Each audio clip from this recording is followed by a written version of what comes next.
You know, Zach, it's a perfect day, a perfect Tuesday, and a perfect week to talk Matthew McConaughey because my Texas Longhorns just upset the number 9 ranked team in the country this past weekend, Vanderbilt. So you know what? It's another great weekend to talk Matthew McConaughey. You And want that's to you what. want you want to know why else it's also a great day? Why is that? It's his birthday. And that's why we pay you the big bucks. Yeah.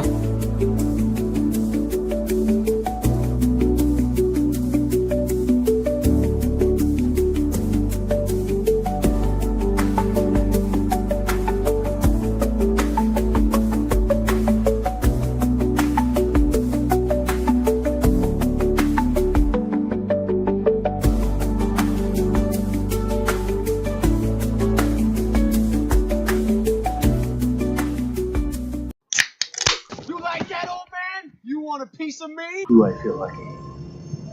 Well, do you, punk? Good morning, Vietnam! I love the smell of napalm in the morning. You're gonna need a bigger boat. I feel the need for speed. I wish I knew how to quit you. Love means never having to say you're sorry. You do? You'll shoot your eye out, kid. What up? Happy Tuesday, film fans. Welcome to November. Welcome to the Lost Bus. Welcome to episode 373. You're listening to another new episode of the Cine-Men Movie Podcast. I am one of your hosts, Juan, and I'm joined with the other host, Zach. Hey, how's everyone doing out there in podcast land? Podcast land, YouTube, Facebook Live land. Man, I'm excited. I watched this movie this week.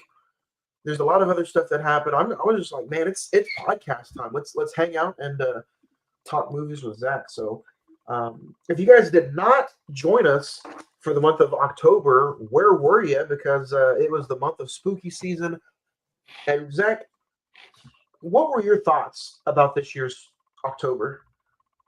I thought it was a good combination of different topics. We did a little bit of something new, something old, and something in between. So I thought it was a great combination. Either we did a remake, we did kind of a parody spoof, which was Frankenweenie. We did a little mini profile piece, which we weren't even expected to do. And then so it was just a little bit of everything. Did you enjoy doing it? I did, man. The month of October went by way too fast, and I was like, you know what, Oktoberfest, I was all in. So, but a new I forgot month. what the other movie was we did, and I just totally blanked that from my mind. The Next Generation. Texas It was a fun Chainsaw. conversation, but I blocked it already from my brain. You know, the last time we did a Matthew McConaughey film, Texas upset Oklahoma the weekend before. We're doing a Matthew McConaughey film today, and Texas upset Vanderbilt the weekend before. So, you know, I like where this is going. Yeah. But in all seriousness, if you guys did not join us for the month of October, go back and listen to wherever you listen to podcasts at. iHeartRadio, Podbean, Spotify, TuneIn, Stitcher, iHeartRadio. Go check us out. We also, by way of the PFPN, the Prescribed Films Network, you can check us out at www.prescribedfilms.com. And if you're watching us on Facebook, thank you. And if you're watching us live on Imasawa Productions YouTube channel, that's where we're at, live here on YouTube. So go check it out. But before we get into it, Recent Watches is sponsored in part by San Marcos Mexican Restaurants. They are located right here in Oklahoma City, Oklahoma at 2301 Southwest 59th Street in Oklahoma City, Oklahoma. Give them a to-go order at 405-685-7773, or you can dine in and experience the best Mexican restaurant, the best Mexican food in the metro with great food and even better customer service. Tomorrow's Wednesday. Join them for $5 Margarita Wednesdays and let them know that the Cine-Men Movie Podcast sent you. and get 10% off your entire purchase. So, um, a new sponsor to be advertised later in the episode. But for right now, Zach, it has been a monumental weekend for me. Um, Cold-like symptoms, Yeah. massive dog bite. I have. It has been a terrible 2 weeks for me. But anyway, I've had a lot of stuff to watch. What about you though? You want to go first? What's some stuff that you have recommend for me? Yeah. So I'll be honest. You probably gonna have more recent watches than I did. I just got a few off the top of my head. I'm almost done with Stranger Things. I'm halfway through season 4. The new season starts in about 3 weeks from tomorrow. So get excited. Um, the new It show on HBO Max. It Welcome to Derry. I watched the first episode. I'm about halfway through the second. The second one dropped on Halloween actually, so that was kind of a cool surprise. It starts off with a bang, man. I don't know if you've seen it yet, but it's like, man, it goes full throttle. Really? We're only 2 episodes in. And you know who Chris Stuckman is, the movie critic on YouTube? No. He's I have not been introduced to him. He's really well known. He's kind of like one of the main voices, I guess, in the movie critic world on YouTube. He directed a movie called Shelby Oaks that just came out for Halloween. For it to be his first movie, man, it was very atmospheric. I thought it was kind of a nice homage tribute to Blair Witch Project and a couple other different films. And I thought it's only like an hour and 30 minutes, so you're in and out.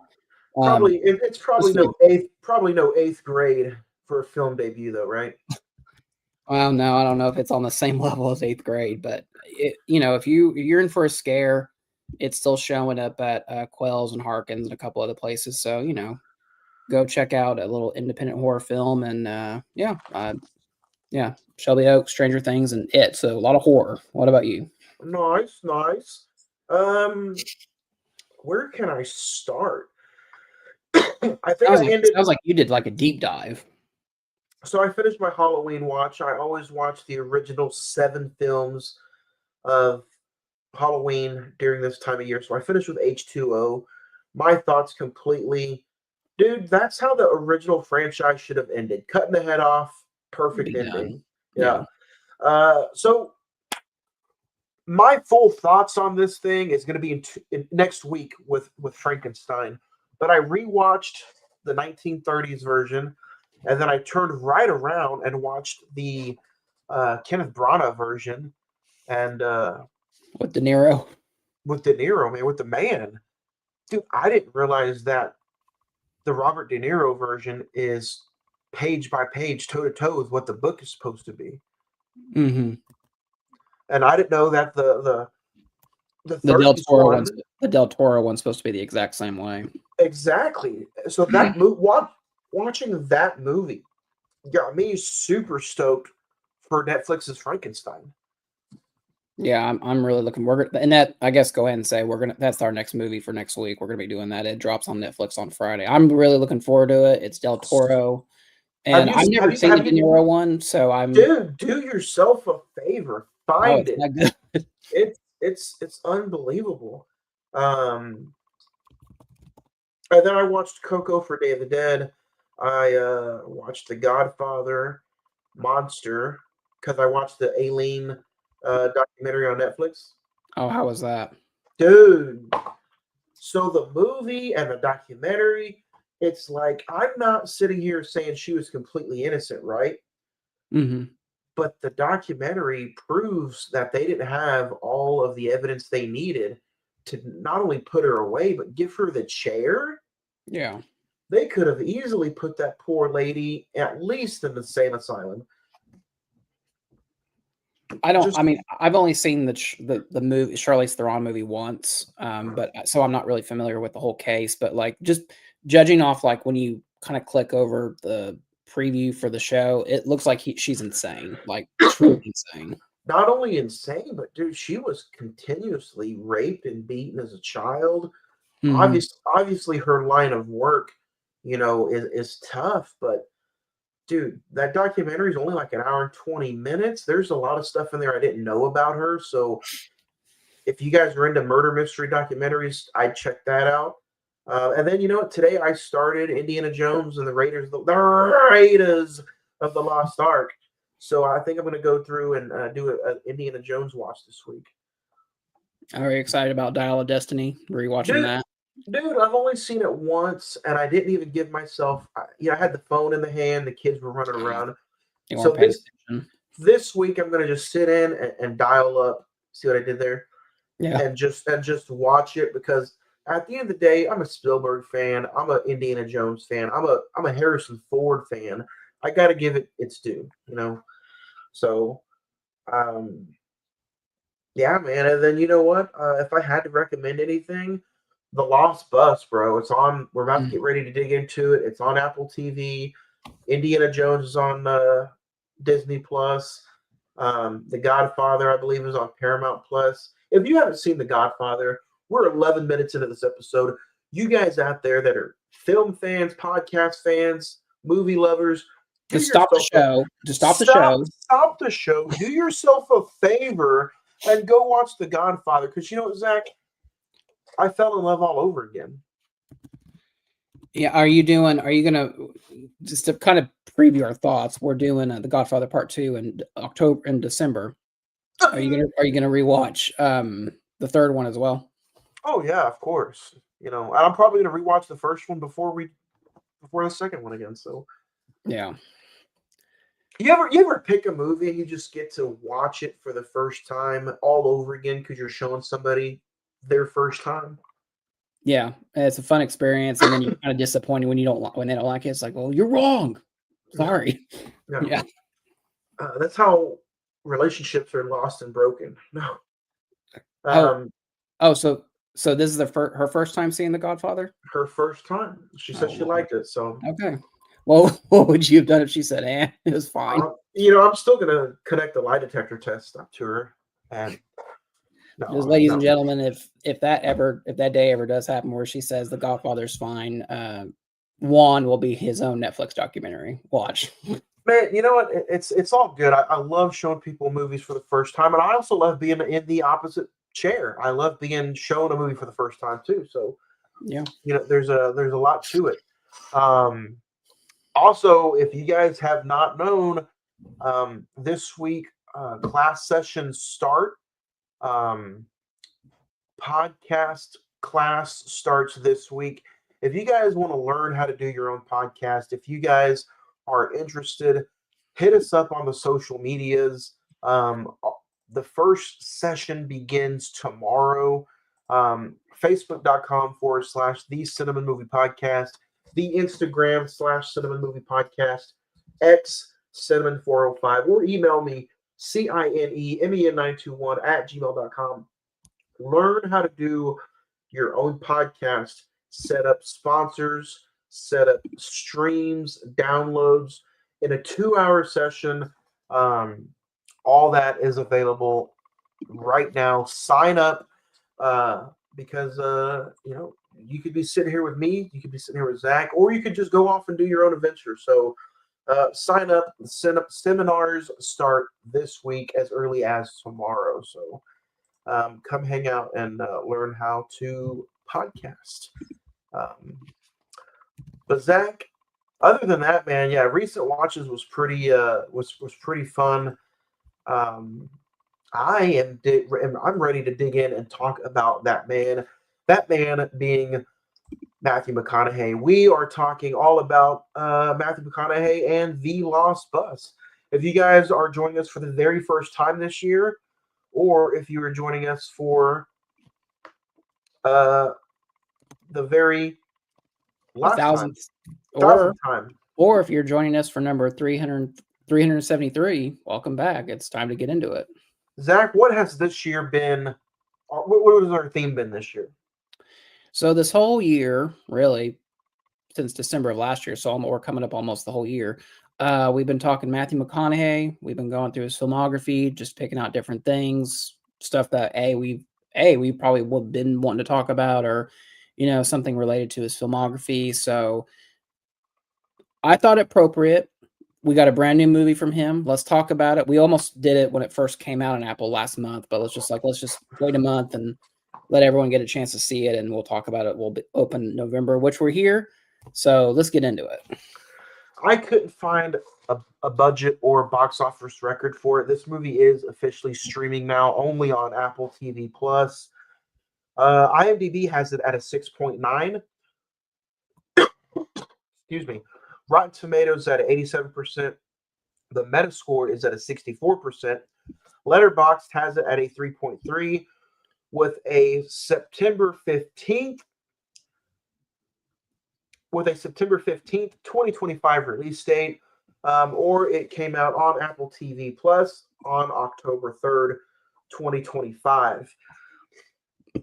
A wayward school bus driver and a dedicated school teacher battle to save 22 children from a terrifying inferno based on true events, starring Matthew McConaughey, America Ferrera, Yuri Vasquez, Ashley Adson, Kimberly Flores, Levi McConaughey, Kay McConaughey, and directed by Paul Greengrass.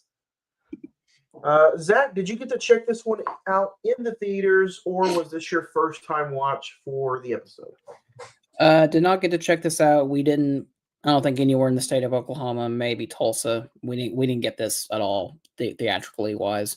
So I just had to wait for Apple TV Plus, and I watched it over the weekend. And I gotta say that it's been a very, very long time since I saw a movie that literally gave me anxiety all the way through.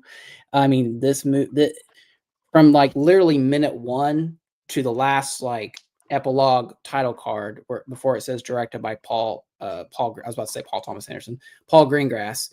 No, that's One Battle After Another. That'll be a episode later next year. Dude, this was a ride. I was just shocked at how just intense, because I was really just gonna watch, like, I was gonna break it up and do like 30 minutes and just shut it off. I couldn't stop watching it, man. It was adrenaline for the wrong reasons, but it just kept you in suspense of like the entire situation from every different angle. And I'll go ahead and just say that this may be giving away my grade a little bit, but this might be one of my favorite movies of the year. I mean, quite frankly. What do you think about it? Same. You know, we'll get into it a little deeper a little bit later on, but right off the top of my head, suspenseful, two very good chemistry performances by Ferrera and McConaughey. If I had to pick one word to start off this review, it would be it'd probably just be fire. Yeah, fire. So, but we can dig into it, man. First off, I did not know that this was a very Blumhouse heavy movie. Yeah. They forked up the money for it. They were a main producer for it, as well as Jamie Lee Curtis. Mhm. There was even talks at some point about her being in the movie, but she declined. But she Yeah. is a very, very heavy producer for the movie and a very big advocator of it. So that was interesting. Mhm. And then, you know what, knowing that Paul Greengrass did it, I'm like, okay, you know, he's known for some of his real life incident movies, and this is based off the real life fires in California in 2018, where over 100 people were, you know, over 100 fatalities happened. Yeah. So I got to say, this movie does so good as far as automatic. I got to say another thing, that this movie is depressing as all get out. You know, it's very, very depressing. I mean, it starts off depressing. The Yeah. second act is depressing, and then it ends on one of the most depressing notes I've seen all year from film. Yeah. So, but it's not negative. So knowing that Blumhouse did it, when I looked it up and I was like, oh no, Blumhouse, what am I getting myself into? Right. And let's not fake thinking out here. It's not a bad thing. It's I think we can both agree that Blumhouse has they brought out like mixed results. Well, when I first saw it, I was like, oh my gosh, no, because what was the last Apple TV movie we reviewed, right? Oh yeah, highest to lowest. Yeah. Yeah. So I was like, what? I was like, what am I getting myself into? So, but I gave it a chance. I was like, man, Blumhouse is doing, started off good. Some of the positives of this movie, um, the film does great using a mix of CGI and real time footage from those fires. Yeah. And then they also are, I saw that they created their own fires as well for the movie. So Mhm. I'm like, okay, I don't know what the budget is, but so far I'm liking what I'm seeing. It was beautifully, beautifully shot. Yeah. It Go ahead. I was just gonna say the cinematography. If this is not nominated for best cinematography, I don't understand because it literally made the fire a villain and like the point of view aspect of it when like it just shows the fire just ravaging through the forest and through the hills and everything. I was like, that is so freaking well done. Like I would never even thought about that. And it literally made the fire a character in the movie. It's terrifying. Yeah, terrifying. Um, You know, yeah, Blumhouse, Jason Blum produced Whiplash. of course he did. So like I think he's, his bread and butter is usually horror movies, but he's dipped outside of like drama like this and Whiplash and other type of films. You don't get to see America Ferrera until like maybe an hour in, almost Yeah. 45 minutes in. But the chemistry her and McConaughey have right off the bat is just like some good stuff. I will say like my only Let's see if we have nitpick, let's see if we have the same nitpick. my only nitpick is just when she gets first introduced, I really couldn't stand her, and not even so much as America for like the actress, but just the character. And I think that's just the way she's written.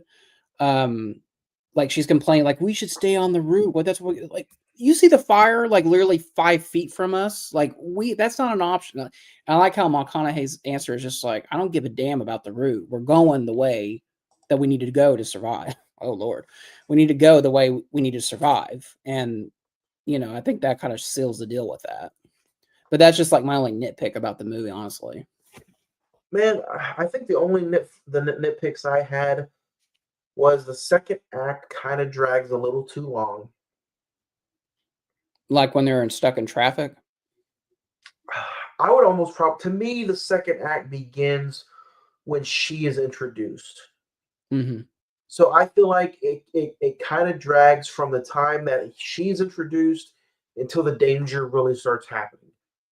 Yeah. And I know this is no pun intended. I know it's a slow burn leading up to like the fire scenes. Mm-hmm. So I'm not that heavy on it, but to me it kind of dragged a little bit just right there. Because I think this movie could have been, instead of 2 hours and 10 minutes, it could have been like an hour and 50 minutes. Yeah, I mean, but again, that's just me. That's me nitpicking. I have to find something wrong, right?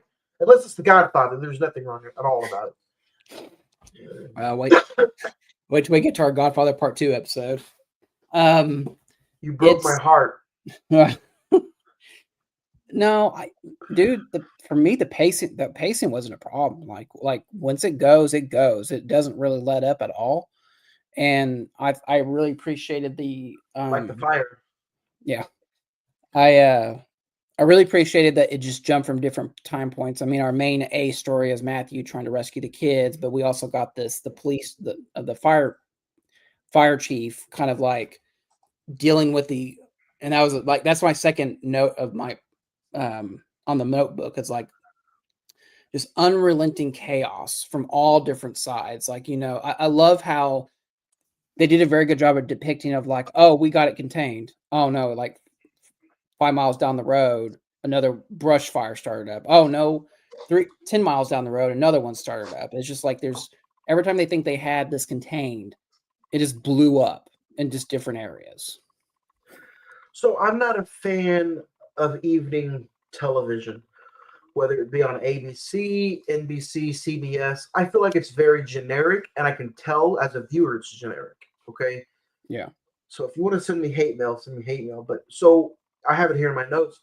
Anytime I saw firefighters or city ordinance or the side characters trying to deal with the real life situations, Mhm. I put that I couldn't believe them. To me, those characters were non-believable. I don't know if it's because of the actors that they cast, Mhm. or if it was just maybe I don't know. But I felt like I was watching like 911 or something. Yeah, And, I mean, again, that's me really digging in and having to trying to find find something. something. Yeah. But that's where I was kind of twiddling my thumbs at the most. I, you know what would have been really, you know, do you remember that movie, Act of Valor, where it was like it was like real Navy SEALs, but they brought them into like a fictionalized movie event or whatever. They did the same thing here. Yeah, I kind of wish that they had done The opposite. take the real people, take the real firefighters, and put them in the situation. And just have Matthew. You have Matthew Well, and America doing like that dramatic version of the story. well, they did that here. I was doing some reading up on it, and they brought real life, you know, red Firefighters. red red ugh, real life firefighters, Red Cross members. They Hmm. brought real life people that was in that scenario to be extras, to be some backup actors. So I mean, like I don't know if you're trying to say the budget here, but the guy who played the main sheriff, Yo Vasquez. Hmm. yeah, I was kind of like, eh.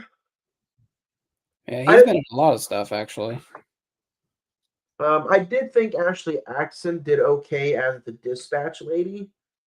I'm not gonna lie, I kind of wish she had burned something at some point during the movie because Um, she was just like on Matthew's ass. That's just you ever had a boss like that where it's just like, dude, if you don't stop complaining, I'm gonna walk out. Like I don't even care anymore. yeah, And I think Matthew was at that point, like before literally all hell broke loose to go. Something else I thought because they did Matthew and his son did a lot of promotion for this. I was shocked that he's only in the movie for like 5 minutes. I thought he was going to be on the bus with the kids, honestly. is this acting debut like big acting? Yeah, I think this is his first role. Yeah. And then that's real life mom too, right? Kay Hmm. McConaughey. Yep. Yeah. So we're about all the McConaughey family in this. Um,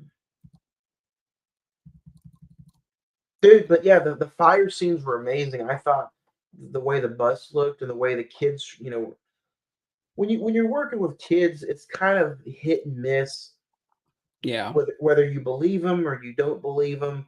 But I think the camera was on certain faces just long enough for me not to sit there and be like, I don't believe that kid. So I think it was. Yeah. I think that was done very well. And the kids didn't have very many lines. So again, that was also a plus for me. Well, and they were very. I can't say that the kids' performances were bad because there really wasn't a bad kid performer in it. But It's you just also didn't have. very typical. Yeah, that's true too. But You know. also the performances weren't underneath a microscope like a Yeah. Jurassic Park or something like that. Yeah, or like Phantom Menace, you know. You know. Real good child actors. Um no, and I'm surprised that we really didn't have like a main kid to latch onto with this. I'm okay Maybe with that. yeah, and I agree. We don't really need that. I think it's really Matthew and America's story of uh just trying to save these kids in this like almost impossible task. Dude, and we're talking about if you guys, this movie is depressing. I would almost put a warning label on it. Like if you guys are in a certain situation or you're just down on your luck or you're in a depressing mood, honestly, Don't first watch off, please reach out to somebody because somebody's always there to listen. But second off, dude, it starts off with his dog having to be put having, down. yeah. I was like, So okay, we're gonna set the mood already. So this movie is extremely just in its feels from start to finish. Yeah, Um, and it really doesn't let up. honestly, because like I said, when it goes, and it's just I didn't. But the funny thing is like there was never a moment where I had to stop and just say, okay, I need a break from this. So, unfortunately, because of my situation this past weekend, I did watch this movie in three different views. I Mhm. watched the first hour, then I came back because I had to do something, and I watched I restarted it and watched an hour and 20 minutes, stopped it, and then picked it up from where I was, and then finished it that way. Mhm. Um, so I don't know if that's good or bad, but I still didn't have any issues with it. I think I still would have liked it even more if I just sat and watched it all the way through. Yeah, it's yeah, I mean, with other than just like kind of the stuff that we've talked about, I really can't find any negative things about it. I know a lot of people think probably like, well, no, there's no way that happened, or maybe the situation wasn't as intense as it was depicted in the film, and just Dude, I remember when all this was going on. They were like, they couldn't get the fires under control. It was like one of the biggest in California history. I Mhm. think technically still it is. Until this year with the Palisades fire early in January, and just like, could you like our thing, obviously we're from Oklahoma. We deal with tornadoes. That's like our big thing. We've had a But couple wildfires, but not like, could you imagine looking outside your window and you see a wall of fire coming towards you? terrifying.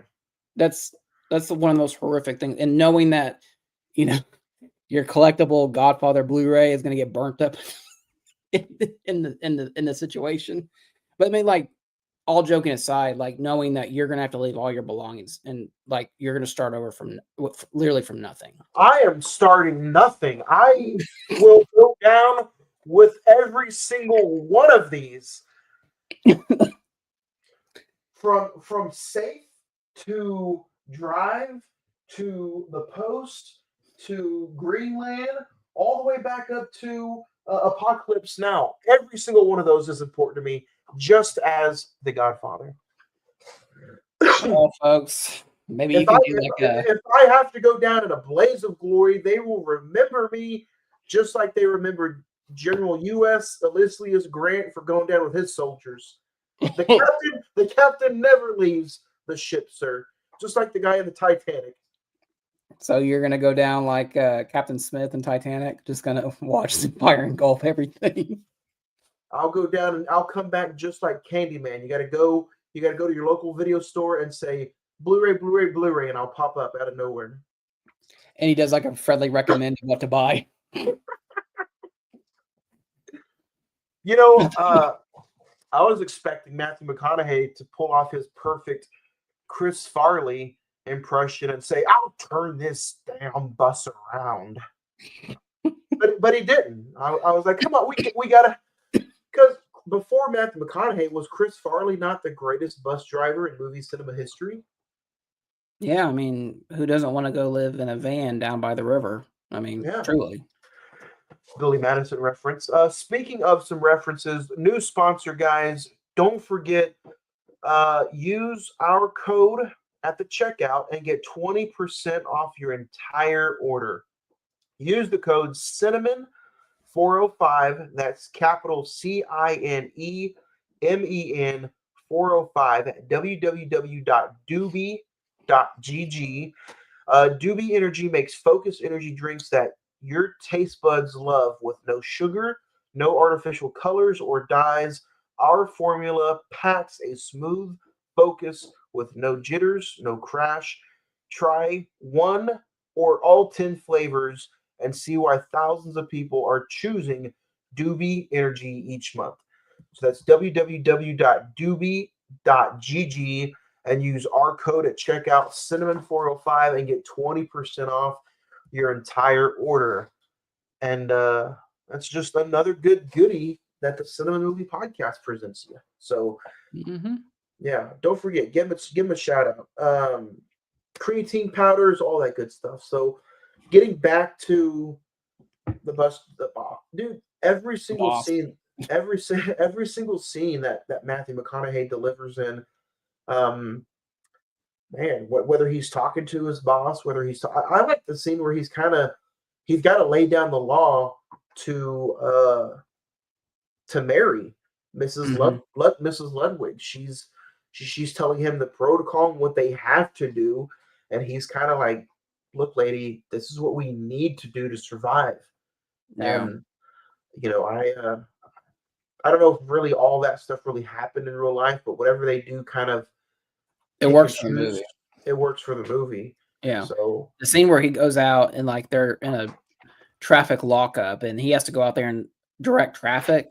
I was like, "Man, that is," that stuff probably happens in real life, when people are trying to escape neighborhoods or trying to get out of the city or whatever. It's traffic's on a standstill and someone's got to go out there and direct it and at least let people, get where they need to go. Did you think that when we got to the quote unquote climax where they're kind of up on the hill and Matthew's going out looking around and seeing that they're literally blocked in from every which way, it's kind of a heartfelt character moment of accepting, like, hey, we got to do everything in our power to keep these kids alive, but there's probably a good chance that we're not going to survive this. dude, I thought this movie was going to have a Quentin Tarantino ending. Like, I I'm heard, not, I'm not playing. I'm not being funny. I yeah, was like, this is going to be like super, super emotional. I'm going to get something like Deepwater Horizon. Am I going to get something like The Perfect Storm? mhm, Or I was like, man, am I going to get something like Armageddon, where McConaughey sacrifices himself for these kids? And I'm yeah, like, I can't handle that right now. I can't see Matthew McConaughey go down in a blaze of glory. quite literally, yeah.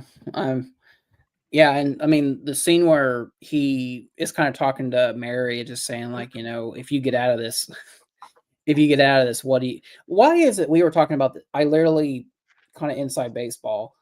I literally had a coworker go, not because she wanted to. She went on for a family vacation to Jamaica, and she was in Jamaica when the hurricane Melissa hit on Category 5. And, this was her first day back to work, and I asked her, what was that like? And she said, it really opened up my eyes to life. Is like, why is that? This is not a philosophical podcast, but, like, why is it like we literally have to be on the brink of death to be like, you know what? I need to change my life. I need to do something. I need to take a trip. I need to just go do something that I've always wanted to do. Why? I think, and this is just my thought on it. I think we get so caught up in the day to day life, Mhm. work, home, groceries. Everything is just so busy, or we think everything is so busy. We don't stop and realize what we have in front of us Yeah.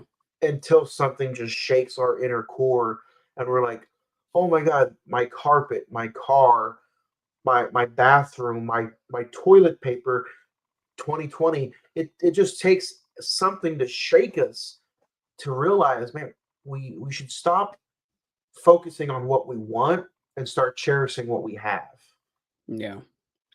So Yeah, and that is such a little character moment in the movie where she says, "I've never been on a vacation. I've never gone wherever she wanted to go, and if I survive this, I'm going to go do it." And at the end in the epilogue, she said that she's gone on multiple trips.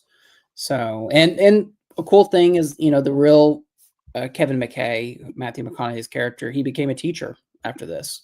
So, it's you know, like I said, he was a very down on his luck bus driver and just trying to reconnect with trying to keep his kid in his life and trying to support his mom. And it's just, yeah, literally death was knocking at the door and you have to change your life at that moment. dude, you know what got me? And I'm a very emotional kind of guy. I'm not gonna lie. If you guys are watching this or listening, it's not like I'm like, oh, I gotta tell a story for an episode, but it's like I'm the kind of guy who asked for tissues during The Lion King, right? Mm-hmm. So The remake, right? Not the original, but the remake. anything with Mufasa in it. So I'm sitting there and I'm at the scene where he got the kids back safe. First off, the character does not get an applause from everybody. No. He gets off the he gets off the bus, and I'm like, that's all right, all right. And nobody else is doing anything. But But you know what? that's life. Yeah. But you know what though? I kind of appreciate that they didn't do that because it's not in that moment, you're not doing it to become a hero or a social media phenom. It's you're doing it because it's the right thing. That he went up there to save those kids' lives. If he hadn't done it, 22 kids they would have been killed, quite simply. And he gets off the bus, and his first priority is just trying to make sure that his wife and not his wife, his mother and son are okay. So the scene that got me and that's really emotional for me is and it's because of some stuff I've been through in the past, but he goes through, finds his mom. Good. Mom's taken care of. Mm-hmm. It's the words that come out of his mom's mouth about, he's like, where's Sean? She's like, he went back to his mother. That's where he feels the safest. Yeah. And at that point, you feel for Matthew McConaughey's character. You feel for Kevin. And you're like, man, that is just as bad as maybe hearing they can't find him. Yeah. He didn't want to sit there and wait with grandma. He wanted to go with mom because, That's where he feels safe. and being a dad, you want to be the only person a son or a daughter feels safest around. You don't have to divulge your personal, anything personal, but have you been in that situation where, your kid prefers to be with their mom instead of you? Yeah. And you kind of get the same gut punch. You're like, man, that came out of left field. Did not see that one coming. Yeah. And then you know what? When he goes to where the trailer was, and he's like looking for the stuff, and he finds the picture.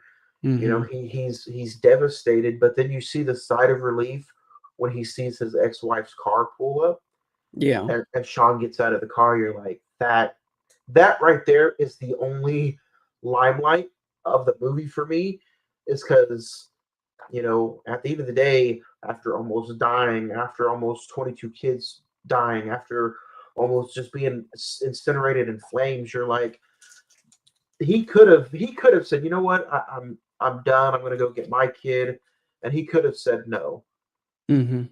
but he chose not to. He picked up who he wanted to go pick up, and at the end of the day, he felt like he made the right decision. Yeah. And we've seen the pictures of whether it be this recreation of these situations or earlier this year with the Palisades fires in California. When you see miles and miles and miles of nothing but burnt neighborhoods, nothing left, it's the equivalent of when a tornado comes through here and just wipes out a neighborhood. There's literally nothing left to get. And there's just something you really want to help out your fellow man in those situations. Just like, man, I couldn't even imagine that. Yeah, and it's a little unshameful, maybe unbelievable to think that you don't sit there and think about it. You're watching the movie as entertainment, obviously, but sometimes it's kind of in that moment, in that movie moment, you want to stop and be like, man, it's a movie, but something like Twister could actually happen. It's a movie, but something like A Perfect Storm actually happened. Yeah. Titanic. I'm a huge fan of disaster movies, but Yeah. it's like you said, when you stop and smell the roses, these disaster movies to me can almost be like, you got to stop and appreciate what you have. Yeah. I mean, So San Andreas is a ridiculous rock movie, but I mean, think about it. That type of earthquake just wiping out half of California. I mean, it's a little insane. I thought you were going to bring up something like Rampage or something. I was more talking about the skyscraper, but whatever. Oh, Skyscraper. That never mind. That's the one I was thinking about. Yeah. San Andreas is not bad. I will say, like, quite literally, I was holding I mean, this is how a movie should be. It's just like I was literally holding my breath for a good like the last like hour of it, and You then when you you would die if you held your breath that long. well, no, but like the intensity was the intense intensity was so on level 5 during those moments, and when like they're finally just trying to get through the fires and like the forest and everything, when they bust through that smoke cloud, it's just clear. Like as an audience member, like, oh, I can breathe now. It's just like, wow, like it's okay. Like you can breathe. The At anxiety any levels going down. at any point did you, when they drove through the cloud and it was like a new day, were you thinking like they died? They're in heaven right now. No, really. I mean, honestly, I was kind of like Matthew. I was kind of like Matthew's character. I just look up at the sky and be like, oh, I forgot what a blue sky looked like for a little bit. I thought it was gonna be like Nightmare on Elm Street 2 and Freddy's driving the bus, you know? Yeah, well, that's the director. That's the green gas cut. We're still trying to get a petition going for that. Speaking of green grass, it just made me think of the movie, and I said it back there. Have you seen Greenland? Yeah, the Gerard Butler movie. Yeah. Coming Yeah. to an end. Did you see they're making a part 2? Yes, that comes out in January. Are we doing a Greenland retrospective? We could. Yeah. I don't know if you saw the news today, but did you see that Brendan Fraser and Rachel Weisz are returning for the Mummy 4? I don't care. Let's go. We got Did you the two did you original see, cast members. Let's go. you saw it though, right? Yeah. And it's a direct sequel from The Mummy Returns. Oh, thank God, because that third one is not. It's bad, but it's not god awful bad. Is it better than the Tom Cruise one? No. Right. You like that, right? You thought I was gonna go the other way around. Yeah. See? And I think it's from the same guys that's directed Abigail and Ready or Not. And see, I liked how we did. We see what I did there. We talked about the Mummy, and I can't wait to talk about next week's episode because we're getting into Frankenstein. But before we get to Frankenstein, Zach, favorite scene from The Lost Bus? Honestly, man, probably the build up. Like it just felt like every second counted until finally they're in the thick of things and they got the kids on the bus and it's just all wheels off from there. I like how Matthew, I thought it was a very good moral choice of do I go and pick up my kid and my mom, or do I take the risk of going and save these 22 kids that I don't even know who they are? That's very amendable. And and then the last scene that I talked about where it's just they bust through the smoke and it's just it's literally like a brand new day. And they're about the hell that they literally were trying to escape is behind them. So what about you? I would have to say where Keanu Reeves gets on the bus and says they can't go below 40. And wrong bus movie. Sorry. That's a different bus movie for different time. No, that's Speed 3. They're making that right now. In all seriousness, I don't know if I want to love how depressing this movie was, but the almost the realness of, the way it starts off with the dog, him out on his luck, trying to pick up more shifts and the more hours, being told time and time again no. But when somebody's on the other foot and they asked him something, he could have easily said no, and it would have changed everybody's lives. Yeah. So I guess if I just pretty much explained almost the entire movie, but if I had to guess a favorite scene, it would be the scene where he gets out of the bus and they go up on top and he's trying to find a different route or just a different way out. Because like you said, you don't know if they're going to make it. You don't know if, somebody's going to not survive. My daughter also said, how did the tires not melt on this bus? Yeah. I didn't even think about that till you brought that up. How do I answer something like that? She's like, oh, you're a movie god. Answer this question. Well, of course you would ask something like that. I mean, that is a very good question because they literally say in the movie, let's keep the kids away from the windows and keep them in the middle of the bus because it's so hot. So I mean, that is a good question. So yeah, I like how they had when Matthew was trying to look for another exit, the refugee or the escape people in the area said, "Don't go that way." We literally just got done seeing people burn to death. I mean, that That just that's a pretty dark scene too. Um, so man, go Apple TV it up, man. Go watch this. and I believe you're the one who told me this, but um, you can sign up for Apple TV if you've never had it. You can sign up and get a 7-day free trial and go binge watch as many movies as possible. Yeah. And also, So I think if you buy like a brand new Apple product, I think you get like a month free of it or something like that. was it a month? Because I almost thought it was a year free. I think I got 3 months actually. Now that I'm thinking about it. But yeah, Zach, if I'm gonna give this a star rating, I think I'm gonna give it a 4. I really, really like this movie. I thought the end and beginning and act 1, 2, and 3 just fits in every single category as far as one of those adventure slash devastation slash coming of an end to the world kind of movie. You could almost look at it that way. Matthew McConaughey gives a interstellar-esque performance in this kind of a film, and that's what I kept thinking of in this movie. I was like, man, he's pulling out some interstellar vibes from this movie. America Ferrera, give or take, I think she had really good chemistry with Matthew McConaughey. She held her own up against Sir All Right, All Right, All Right. And you know what? For the small nitpicks I had, it's nothing serious.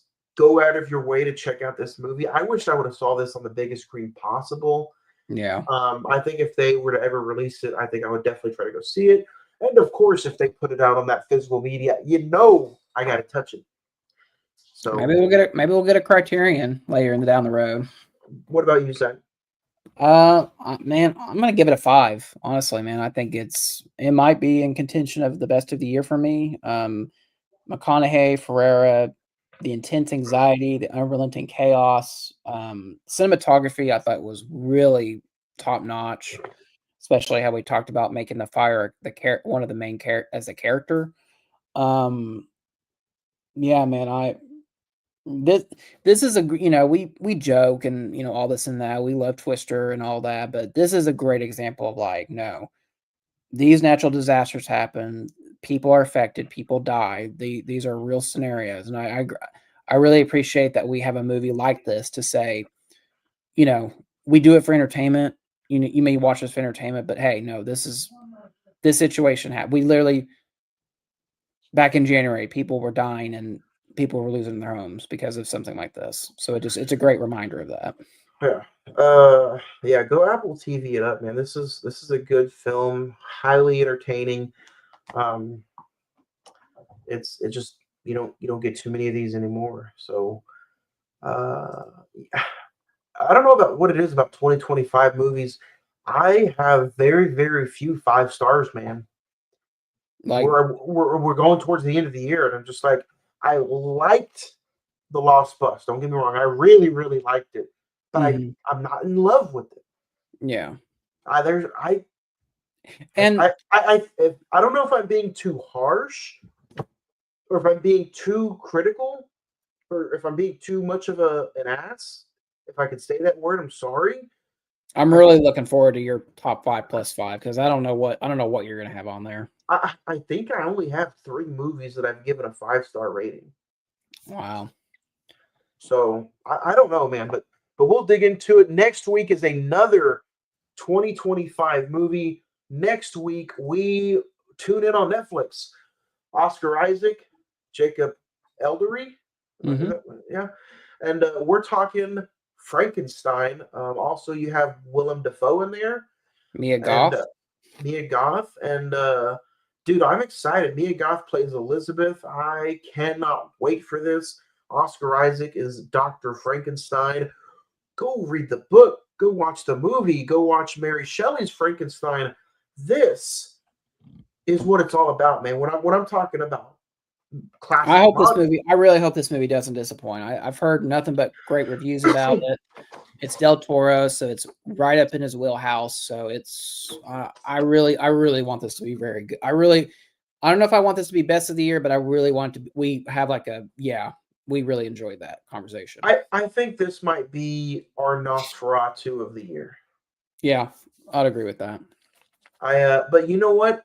If you do not go into this movie thinking anything about the Boris Karloff Frankenstein.